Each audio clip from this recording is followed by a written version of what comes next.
Giraffes Can't Dance by Giles Andrea, illustrated by Guy Parker Rees. Gerald was a tall giraffe whose neck was long and slim, but his knees were awfully crooked and his legs were rather thin. He was very good at standing still and munching shoots off trees, but when he tried to run around, he buckled at the knees. Now, every year in Africa, they hold the jungle dance, where every single animal turns up to skip and prance. And this year, when the day arrived, poor Gerald felt so sad, because when it came to dancing, he was really very bad.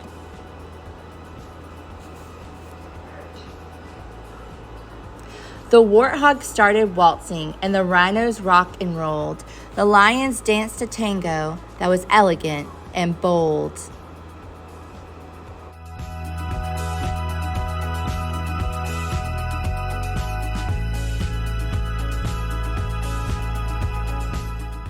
The chimps all did a cha-cha with a very Latin feel, and 8 baboons then teamed up for a splendid Scottish reel. Gerald swallowed bravely as he walked toward the floor, but the lions saw him coming and they soon began to roar. "Hey, look at clumsy Gerald," the animals all sneered. "Giraffes can't dance, you silly fool. Oh, Gerald, you're so weird."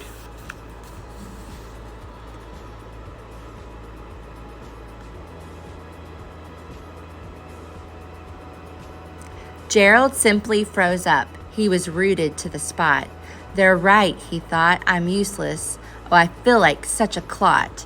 So he crept off from the dance floor and he started walking home. He never felt so sad before, so sad and so alone. Then he found a little clearing and he looked up at the sky.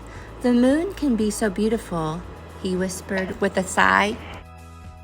"Excuse me," coughed a cricket who'd seen Gerald earlier on, "but sometimes when you're different, you just need a different song."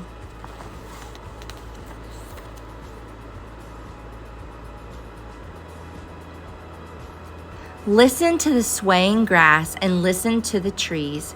To me, the sweetest music is those branches in the breeze. So imagine that the lovely moon is playing just for you. Everything makes music if you really want it to.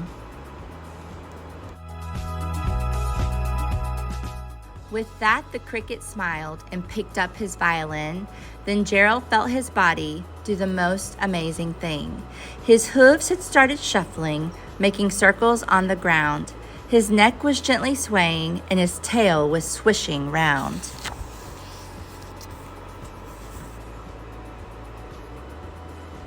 He threw his legs out sideways and he swung them everywhere. Then he did a backward somersault and leapt up in the air. Gerald felt so wonderful. His mouth was open wide. "I am dancing. Yes, I'm dancing. I am dancing," Gerald cried. Then one by one, each animal who'd been there at the dance arrived while Gerald boogied on and watched him quite entranced. They shouted, "It's a miracle! We must be in a dream. Gerald's the best dancer that we've ever seen."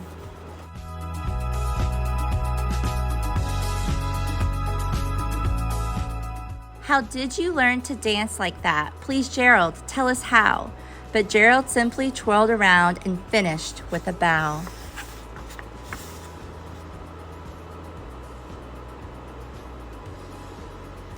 Then he raised his head and looked up at the moon and stars above. "We all can dance," he said, "when we find music that we love."